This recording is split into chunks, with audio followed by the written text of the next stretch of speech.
di tahun 1985 kami pernah masuk di sekolah SMU hanya 6 bulan, tetapi sesudah itu kami keluar pergi belajar ilmu agama.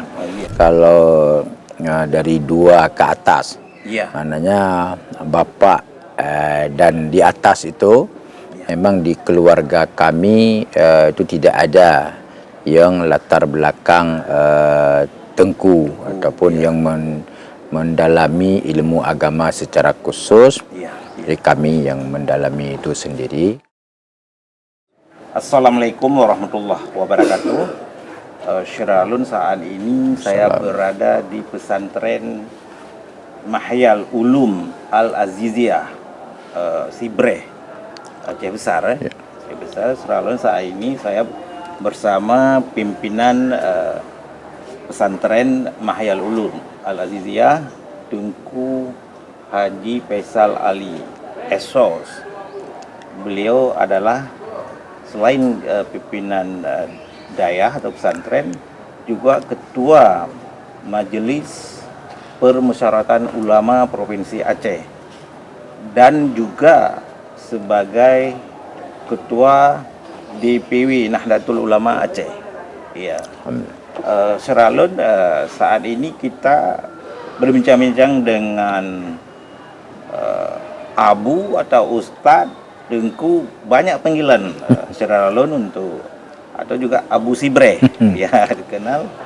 Kita coba menggali kehidupan beliau sehingga saat ini mendapat kepercayaan dari masyarakat dan juga pemerintah memimpin beberapa organisasi besar keagamaan. Nah, Syiralun, Abu Sibreh ini putra kelahiran Lamno 8 Januari 1968. Jadi 58 tahun yang lalu. Ya. Jalan 58 Abu, kan? Jalan 58. 58 tidak terasa.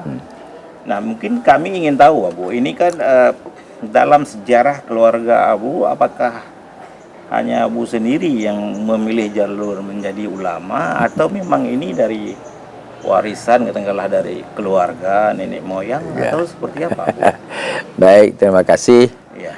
Pertama, kalau dari 2 ke atas, maknanya bapak dan di atas itu memang di keluarga kami itu tidak ada yang latar belakang tengku ataupun yang mendalami ilmu agama secara khusus, yang maknanya yang mampu diberikan kepada orang yang lain.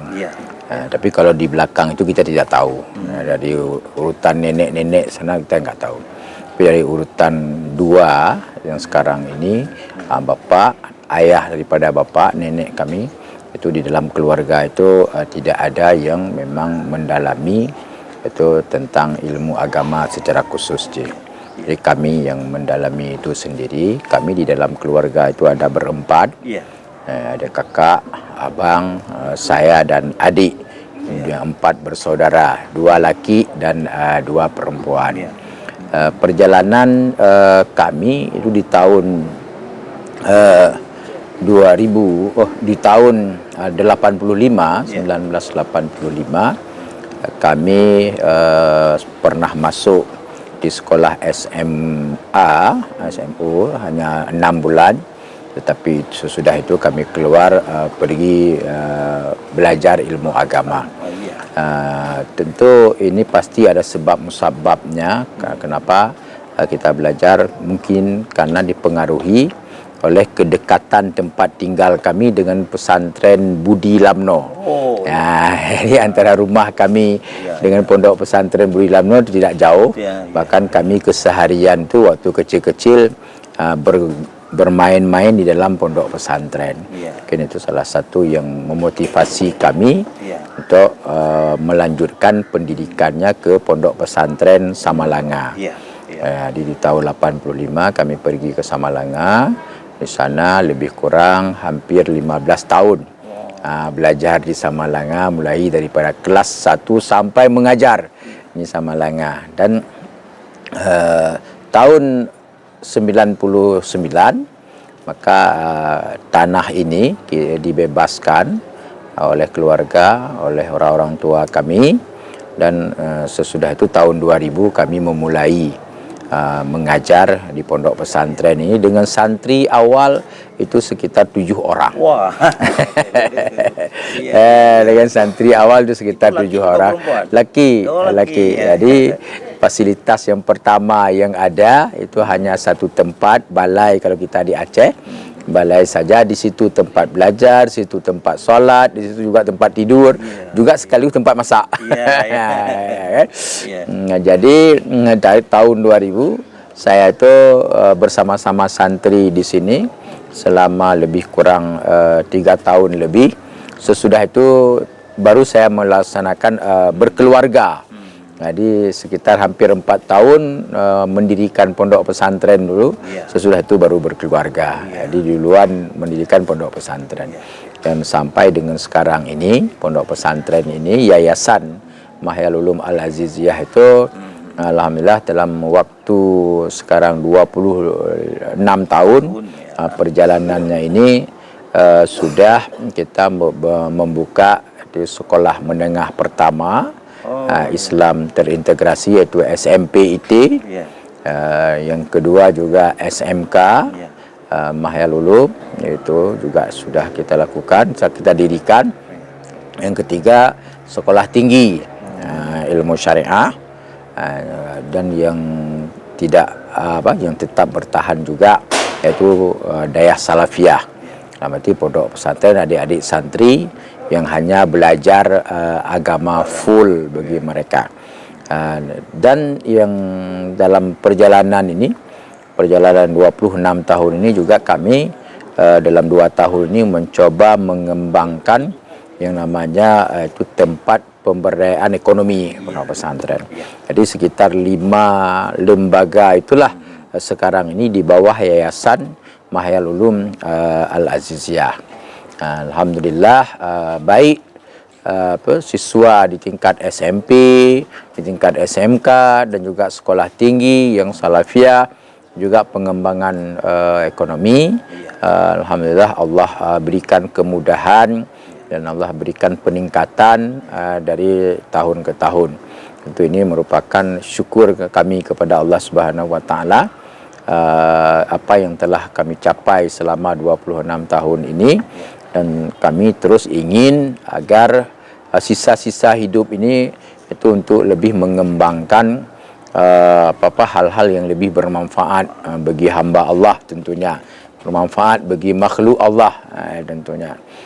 Kita tidak akan pernah berhenti, terus berusaha sekuat tenaga yang kita miliki agar lembaga pendidikan yang sudah ada ini agar terus berkembang, walaupun sekarang ini dengan penuh keterbatasan,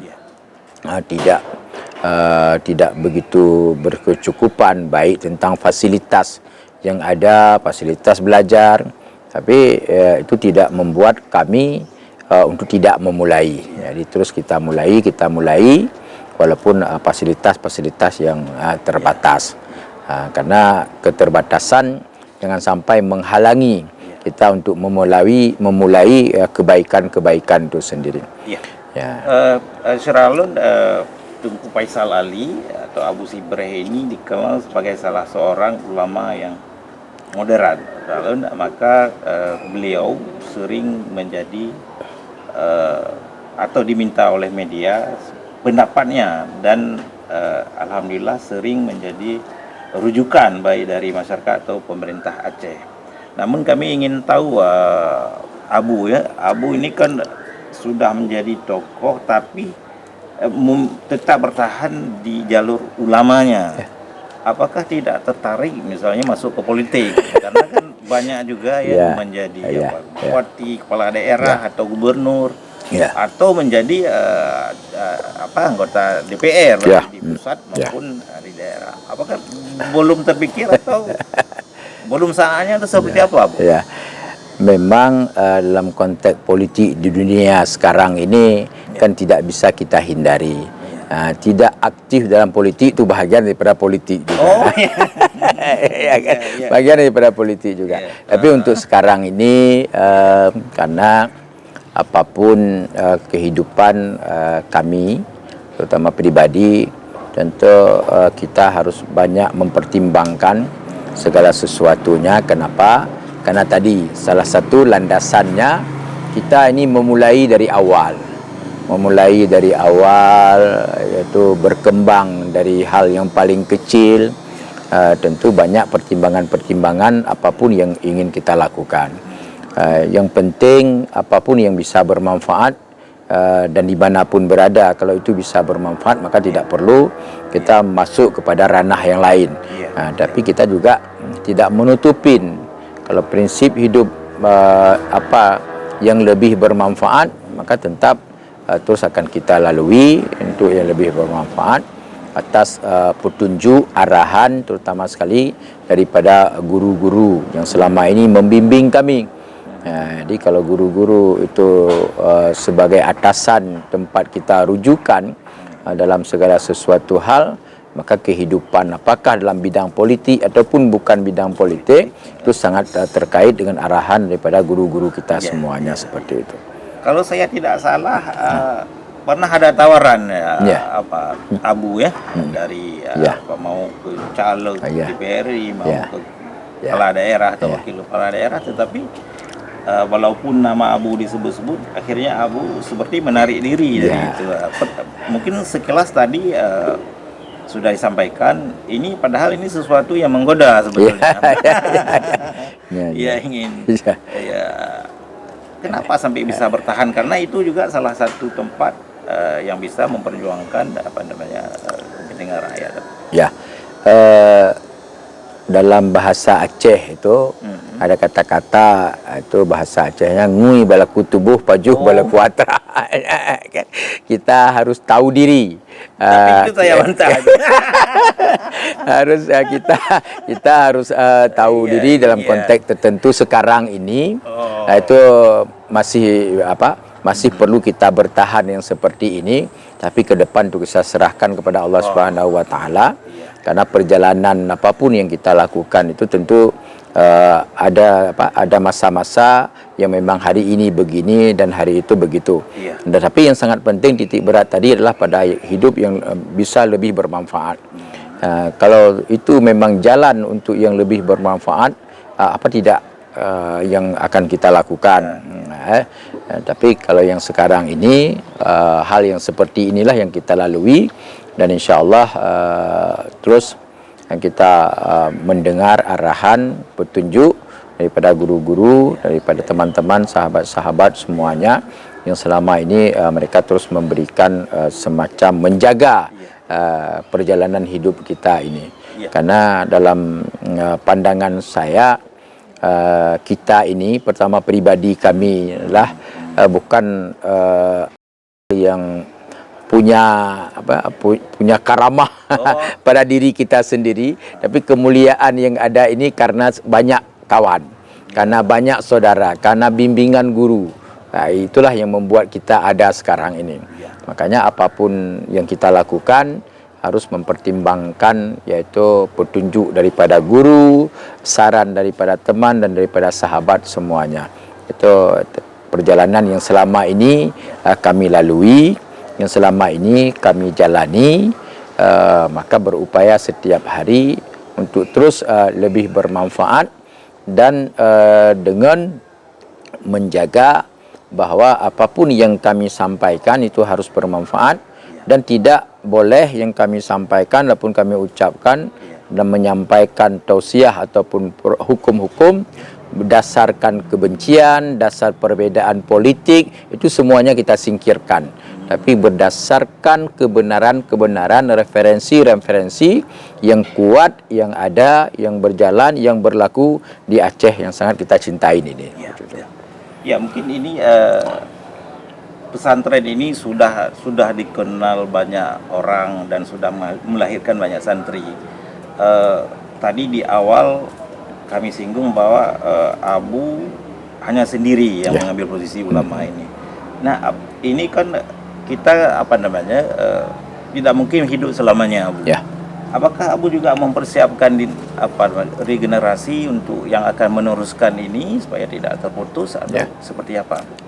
Tentu perjalanan pengalaman yang sudah ada di dalam dunia yang sekarang ini, selain daripada persiapan sumber daya manusia yang akan menjalani yang akan mengembangkan pengembangan yayasan ini ke depan, tapi juga yaitu persiapan ADM-nya, administrasinya.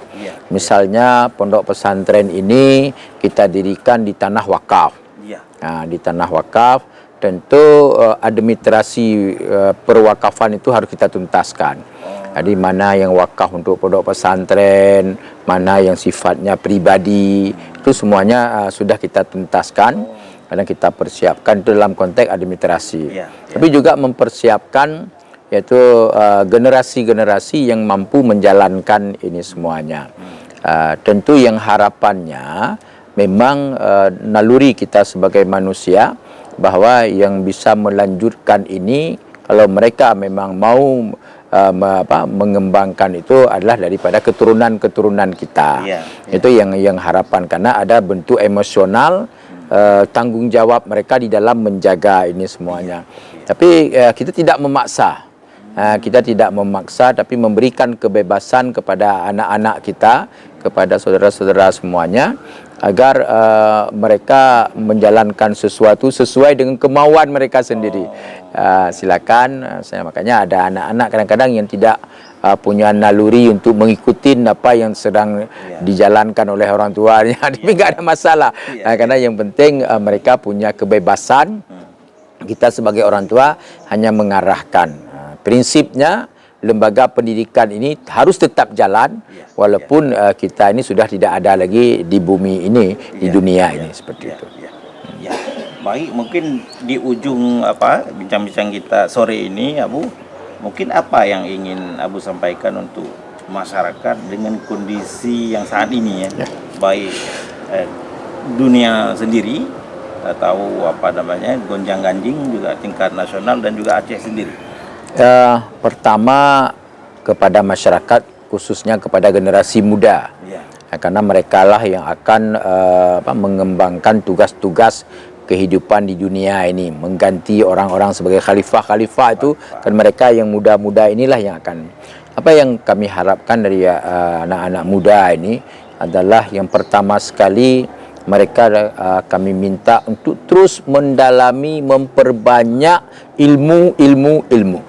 Carilah ilmu sekuat tenaga, carilah ilmu sebanyak-banyaknya, jangan padai dengan hanya level-level tertentu, tapi dalamilah ilmu pengetahuan dengan sebanyak-banyaknya.